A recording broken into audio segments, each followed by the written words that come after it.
One of the biggest misconceptions I see online when I'm searching through Forex trading pages, Forex trading on social media, is the fact that you need to trade more pairs to be profitable.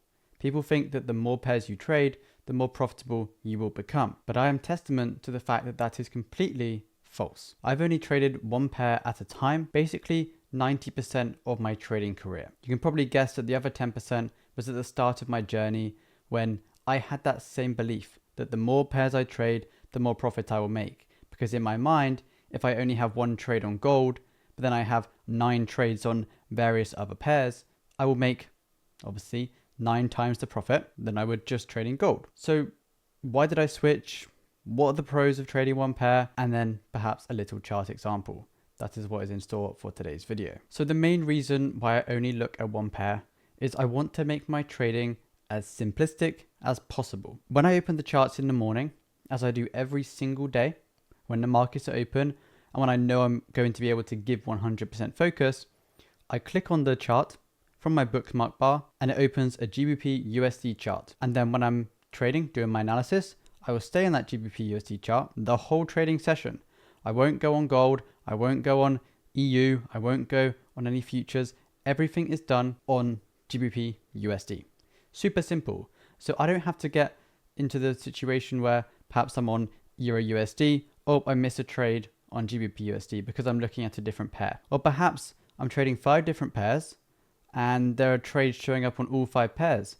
In that situation, how do you pick which ones to take? That's going to be a lot more tricky trying to pick which ones to take. Perhaps you pick the wrong ones and you end up picking the losing trades instead of the winning trades. Again, that is a situation that you could find yourself in. And as we know just from simple stats, the more pairs you trade, the more testing you're going to have to do.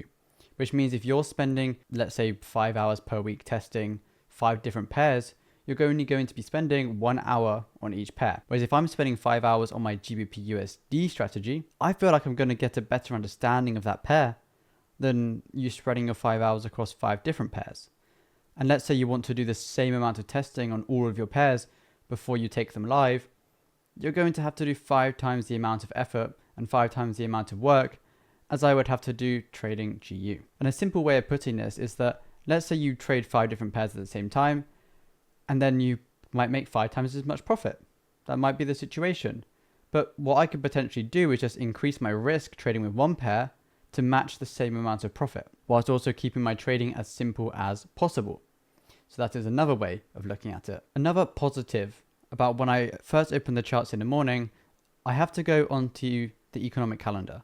I have to see if there's any high impact news that's going to affect my trading in my trading session for that day in particular. I don't have to go through every single country, all the different times, everything. No, I just have to check that small window and only GBP and only USD. You can probably count on one hand how many times there's going to be a news event for both of those, if not, just one on a single trading day. There's no confusion. It's just super simple. Boom. Is there a news event or not? No. Then I get on with my normal trading procedure. And the beauty of trading GBP USD is it allows me to trade London session only. Again, I do the whole one pair, one session, one setup, one time frame. Makes it super simple. And the one session means that I need to have a pair that has a volatility in the session that I want to trade. There's no good me trading a yen pair in perhaps London session or trading USD JPY in London session. It's not going to have as much volume as a pound pair or one of the majors. So you have to pick a pair that suits your style. There's no point picking a pair that was not going to move when you're on the charts. Just completely pointless. And it allows me to have my 8 to 12 trading window, which means I only have to be on the charts for a maximum of 4 hours per day. And when I say maximum, I mean literally a maximum. When I've done my analysis, I've entered the trade or not entered the trade, I just close the charts. Perhaps I set an alert at a key level, or if I'm looking for a potential setup, I'll set an alert. There's no point staring at the charts all day.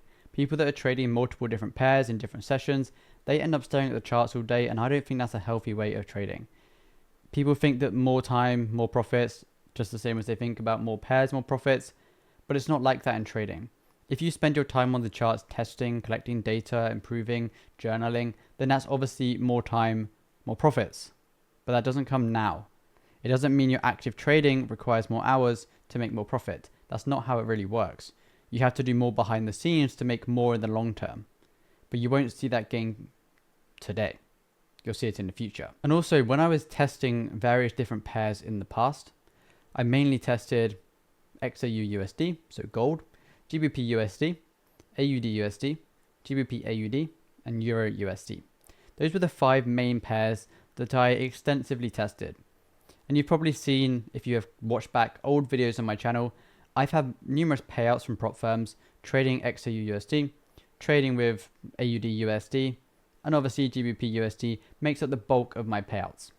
But you have to think about this. There are stats that matter more than just profit. Gold might be the most profitable, but it might also have the highest drawdown. It might also have the highest trade frequency.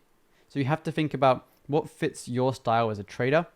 And when I evaluated all of the results, GBP USD, based on the times, the profits, the drawdown, how long the trades take to hit take profit, the volatility, everything fit perfectly for the time I wanted to trade.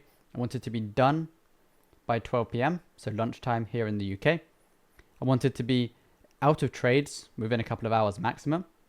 And I wanted to have a fairly low maximum drawdown. And I was able to achieve all of this with GBP USD. Other pairs did come close.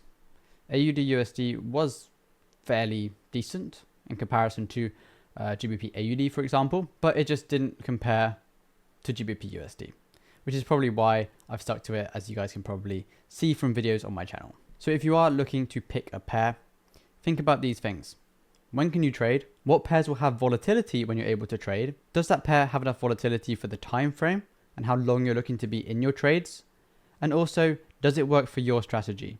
If you are a swing trader, a pair like gold might not be the best, and you might want to focus on an intraday or scalping strategy with gold to kind of make the most of the volatility.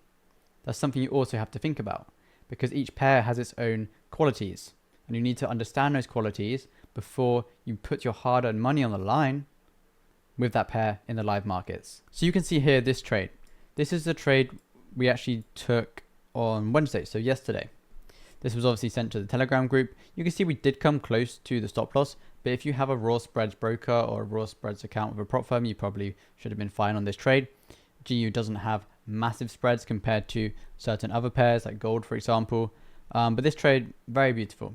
I wasn't actually managing this trade because I was out at the time, and you can see that my 12 p.m. trading window was actually ended here, or on this candle here, which means that I entered before the 12-hour window closed, and I was able to run the trade to the take profit. Again, trades like this don't really happen on GBP AUD. GBP AUD, there seems to be slow moves and it trends in one direction, and then you get those psychological levels, and I just can't get those quick retest entries. Boom, I'm in the trade, and then you just let the trade run. That doesn't really seem to be apparent on some other pairs. So when I found that it was happening on GBP USD, then I send it to the Telegram group and everyone else is making a profit on these trades. It's like, boom, bingo. I think I found the secret sauce here. So that's what I have been sticking with ever since I found out, probably 2022. So if you guys did enjoy, be sure to like and subscribe. I'll catch you guys in the next one.